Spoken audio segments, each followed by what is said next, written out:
반갑습니다. 돈 되는 부동산입니다. 롯데백화점 동래점, 동래 롯데백화점이 매각이 완료가 되었고요. 여기에 주상복합 아파트가 들어온다라는 얘기가 많이 나오고 있는데, 실제로 분양가가 얼마 정도나 될지 너무 좋은 위치죠. 얼마 정도 될지 같이 한번 예측해 보려고 나왔습니다.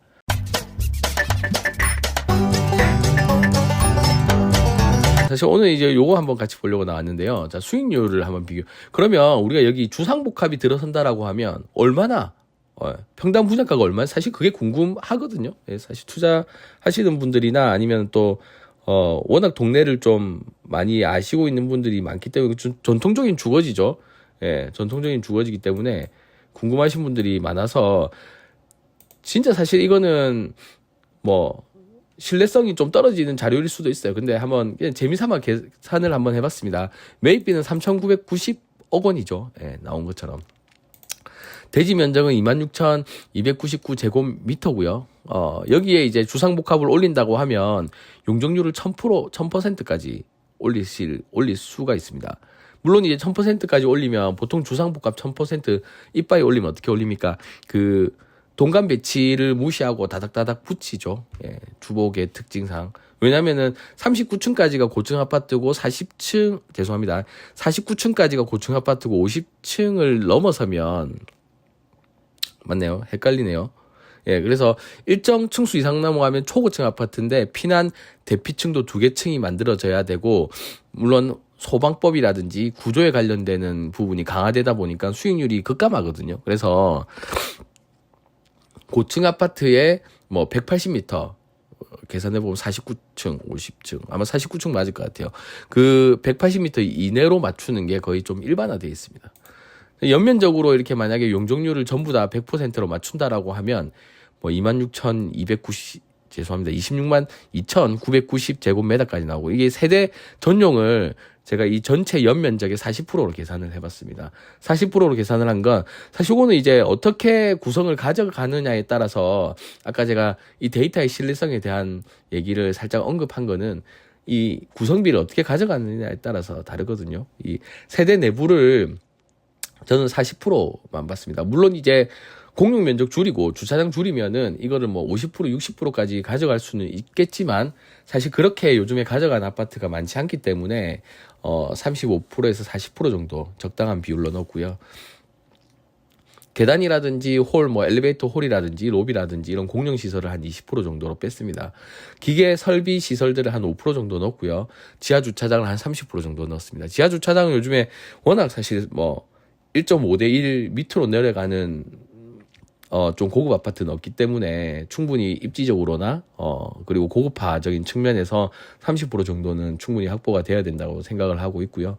근린생활시설은 5% 뺐습니다. 물론 이제 여기서 또 기부 체납이라든지 이런 면적들은 계산이 되어지지 않았기 때문에 어느 정도 계략적인 추정치로만 보시면 될 것 같고, 전체 면적을 40% 수준으로 면적으로 나눴을 때 한 32,000평 정도가 실내, 그러니까 34평, 뭐 24평, 34평, 뭐 39평, 42평, 50몇 평 이렇게 실제로 우리가 평당 공사 분양가로 분양해서 받을 수 있는 그런 세대의 평수들의 합이라고 보시면 됩니다. 한 32,000평 정도 다 합치면 그 정도 깔릴 것 같다, 바닥에. 그러면 이제 평당 공사비를 32,000평 기준으로 한 평당 공사비를 5천만 원 정도로 계산을 해봤습니다. 5천만 원 수준은 지금 현재 부산에서 나오는 서면 서밋, 남천 서밋, 뭐 센텀 르엘, 베뉴브, 수비상거리, 여기에 대한 기준 금액보다 더 넘어갔고, 사실 이 금액은 아까 말씀드린 것처럼 2034년까지 동네 백화점이 운영을 했을 때, 그죠? 2034년까지 운영을 했을 때 지금보다 한 10년 정도 뒤에 일반 분양을 하는 거거든요. 물론 34년까지 운영을 한 데에서 34년에 바로 또 분양을 하는 건 아닙니다. 왜냐하면 철거를 해야 되죠. 설계해야 되죠. 예. 그다음에 허가 받아야 되죠. 교통영향 평가 받아야 되죠. 예.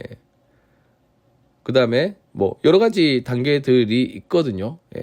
허그 보증 받아야 되죠. 그래서 뭐 37, 8년 정도, 정상적으로 이제 34년까지 롯데백화점이 운영한다는 가정하에 뭐 했을 때 평당 분양가 5천만 원 정도 수익 기준으로 일단 잡았고요.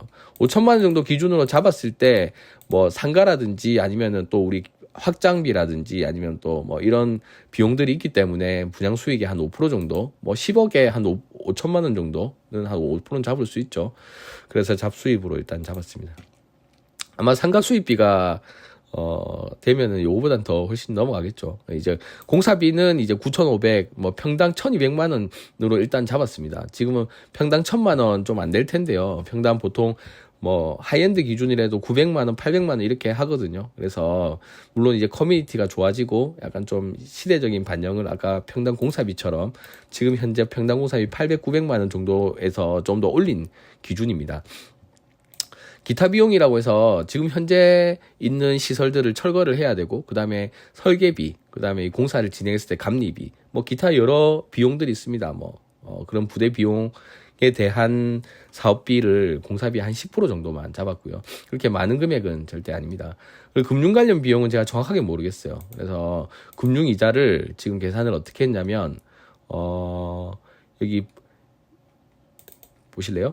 매입비, 그러니까 나가는 지출에 대한 금액의 5%만 잡았습니다. 5%만 잡아서 이것도 사실 과한 거는 아닌 것 같아요. 그래서 제가 모르는 이 사업을 진행하는 금액은 분명히 있을 거거든요. 그래서 그런 좀 금액들은 좀 배제가 되어 있고 아마 제가 좀 중요하다고 생각하는 좀 주요한 사업비만 이렇게 잡았습니다. 그렇게 했을 때 예상 수익은 1,490억 정도로 나왔습니다. 제가 생각했을 때 이렇게 빠져 있는 나머지 지출되는 비용들이 훨씬 더 다양하고 누락된 비용들이 많을 수 있기 때문에 이 예상 수익이 그렇게 크지 않다. 자, 평당 공사비를 예를 들어서 4천으로 해보겠습니다. 4천만 원으로 해버리면 적자가 나죠. 예, 적자가 납니다. 그래서 평당 공사비를 지금 억 원으로 계산한 거기 때문에 면적에 4천만 원을 곱하고 1억으로 나눈 금액이거든요. 그래서 이거를 만약에 4,500만 원으로 한다면 마이너스 180억이죠. 예.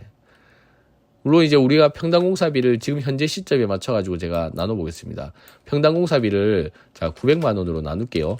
그리고 지금 이거를 4,500으로 하겠습니다. 900으로 나누고 4,500. 4,500 하면 어렵다고 치면 자 얼마일까요? 3,500만 원 일단 해볼까요? 3,500만 원. 자 평당 공사비 3,500만 원과 죄송합니다. 평당 분양가 3,500만 원과 공사비 900만 원을 했을 때 적자가 나오죠. 그래서 제가 사실 여기서 보여드리고 싶었던 거는 절대 싼 금액으로 분양이 이루어질 것 같지는 않다라는 겁니다. 사실은 싼 금액으로 분양이 이루어질 수가 없다라는 부분을 사실 말씀드리고 싶었고, 평당 공사비가 최소 지금 3,500만 원으로 했을 때 오버하기 때문에 최소 4,000 이상으로 나올 수밖에 없다라는 부분을 사실 보여드리고 싶었습니다. 물론 여기에서 아까 말씀드린 것처럼 나머지 비용들이 계산이 안 되어져 있기 때문에 쉽게 낮은 금액으로 나올 수가 없다. 그리고 어떻게 해야 됩니까? 아까 얘기한 것처럼 진입로에 대한 문제라든지 뭐 가밀이라든지 여러 가지 풀어야 될 숙제들이 많거든요. 그러면 결국은 사실은 그런 것들은 다 비용으로 계산이 될 수밖에 없기 때문에 이 분양가가 낮게 나오기는 현실적으로 어렵습니다라는 부분을 보여드리고 싶습니다. 결론은 평당 분양가가 4천만 원 미만으로 나오는 거는 어려울 것 같습니다. 그래서 당장 4천만 원으로 나온다면 좀 어떻게 됩니까? 뭐 우당탕탕 뭐 쉽게 사업이 진행되는 게 어렵겠죠. 그렇기 때문에 당장 이게 철거되고 주복으로 갈 수 있는 시점은 아닙니다. 시대적 흐름이 바뀌어서 이 위치에 대한 이 입지에 대한 남천 서밋처럼 점점 더 가치가 잠재 가치가 상승이 되었을 때 동네 럭키와 동네 레미안 아이파크와 같이 여기가 정말 중요한 입지, 사람들이 너무나 가고 싶어하는 입지, 최고급 하이엔드로 공사비를 깔아도 분양가가 올라가더라도 소화가 될 수 있는 시점이 되었을 때 분양을 하지 않겠나 싶습니다. 개인적으로는 2030년 넘어야 된다고 생각합니다. 그래야지 확실한 수익을 볼 수 있고 풀 수 있는 문제를 돈으로 환산할 수 있는 시점이 다가오지 않을까 싶습니다.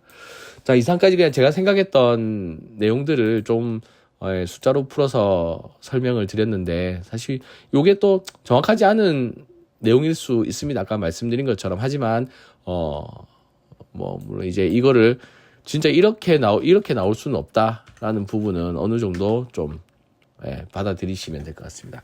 오늘 영상을 봐주셔서 감사하고요. 사실 맨날 이제 이렇게 분양 단지들 소개를 하고 하다가 오늘 조금 더 다른 뉴스로 여러분들이랑 같이 얘기를 해봤습니다. 항상 뭐 또 정보를 업데이트 할 수 있을 때 한 번씩 이렇게 여러분들이랑 소통을 할 테니까 이런 내용들이 괜찮으시면 구독과 좋아요 부탁드리겠습니다. 감사합니다.